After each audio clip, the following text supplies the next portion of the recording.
The first time I saw it, it was sitting near my bathtub, encircled by a crown of melted wax. It caught my attention for no other reason than how out of place it was.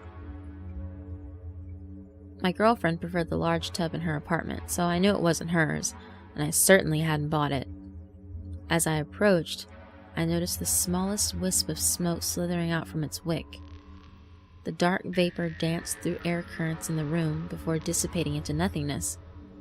For smoke to escape the candle, it must have been lit not long before I entered, yet I was certain I was alone, and the wax was matted and solid looking. I reached towards the candle, unsure whether it would be warm or cold to the touch. It was neither. When I pulled my hand away, the candle suddenly ignited on its own. With a yelp of surprise, I bounced back. A twilight veil was cast over my bathroom. The first thing I noticed was the smell. The stench of iron was so strong that my eyes welled up as though I were cutting onions. The next thing I became aware of was the woman in my bathtub. I nearly passed out in fright when my eyes caught sight of her naked form bathing in red water. Her body was slouched back and her face was pointed towards me, wearing a vacant expression. Her skin was unnaturally pale, as though every single bit of blood had been drained from her body. The wavering light in front of her casted eerie shadows like those of a spooky storyteller around a campfire. I thought she was dead, but the candle's flame swayed from an unseen gust that only could have been her breath. A knot lodged itself firmly in my throat as I stared in shock at the woman. I wish I could tell you that I attempted to help her, but I'd be lying if I did. No, I just stood there, as useful and as self-aware as a garden gnome. I couldn't even say what was going through my head at that moment. My brain had gone numb. Out of nowhere, the motionless woman twisted her head up and shot me a look of pure loathing, as though I were a cockroach. The flame jittered harder and then blew out. As soon as the candlelight faded, so too did the stranger in my bathtub, the blood and the smell. I brought a hand to my forehead, mumbled something about coming down with the flu, and exited the room. I wanted to bury my head in the sands of denial. The candle was gone by the time I returned to the washroom. A few weeks later, my boss asked if I could install a banner over the side of our building. It was Chad's job, but the guy wussed out when he heard it meant going on the roof. Typical Chad, I thought to myself as I headed to the elevators. They were out of order. Typical freaking elevators. Dragging with me a heavy toolbox and a large rolled-up ad, I climbed all 20 stories to the roof. I was unraveling the banner when I spotted the familiar red candle atop an electrical panel. Relax. It's just a candle, I whispered to myself. It wasn't just a candle. It was the crimson candle. Before I could even reach it, a small flame burst into existence. Though the candle lit the immediate area, the world beyond its soft halo seemed to disappear into a dark abyss. I was afraid of what would happen if I stepped outside the light. It was as though I was completely isolated from the outside world. I couldn't even hear the sound of traffic on the street below.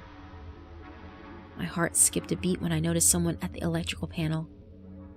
Judging by his orange vest and hard hat, he was a construction worker. He had his back turned to me, arms stretched into the tin box. "Hey, bud," I called out as I walked towards him. My nose caught a strong whiff of barbecue.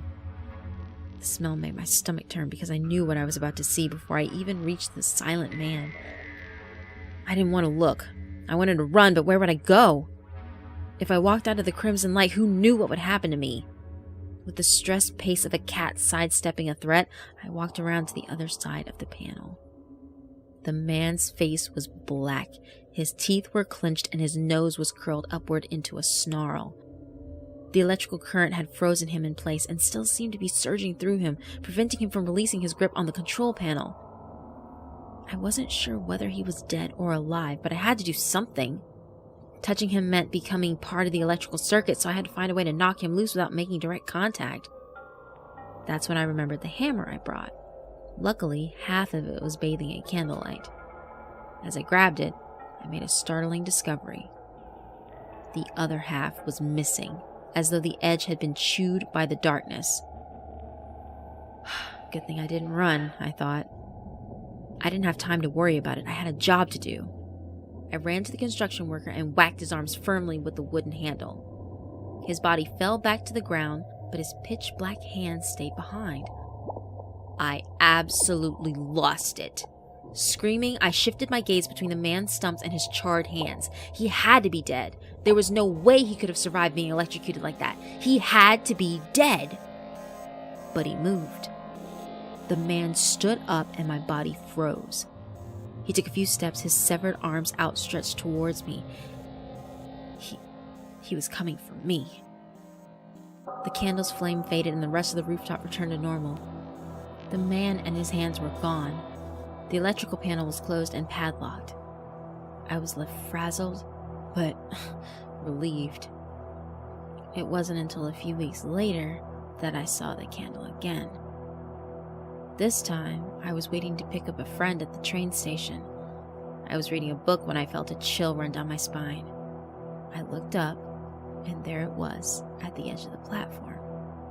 The crimson candle seemed unaffected by the rumbling train speeding by. If not for the constant ticking of the station's large clock, I would have thought time itself had stopped. A flame emerged on the tip of the wick, plunging the rest of the world into darkness.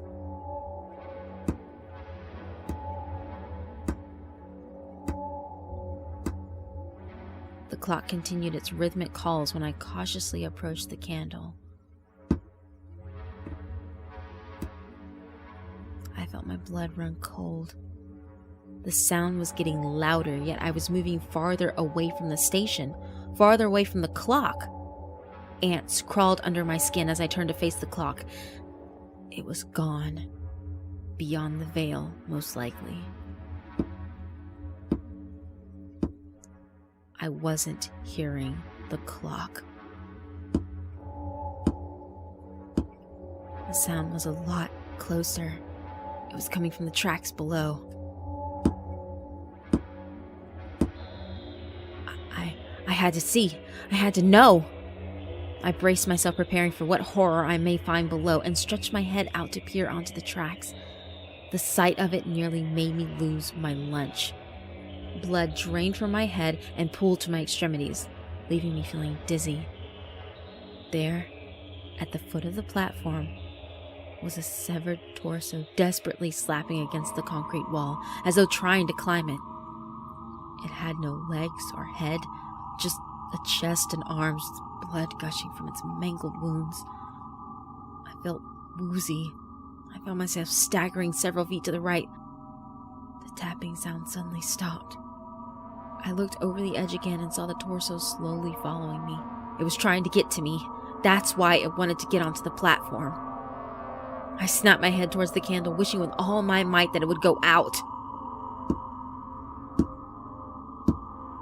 The torso, having arrived at its destination, was trying to climb up again.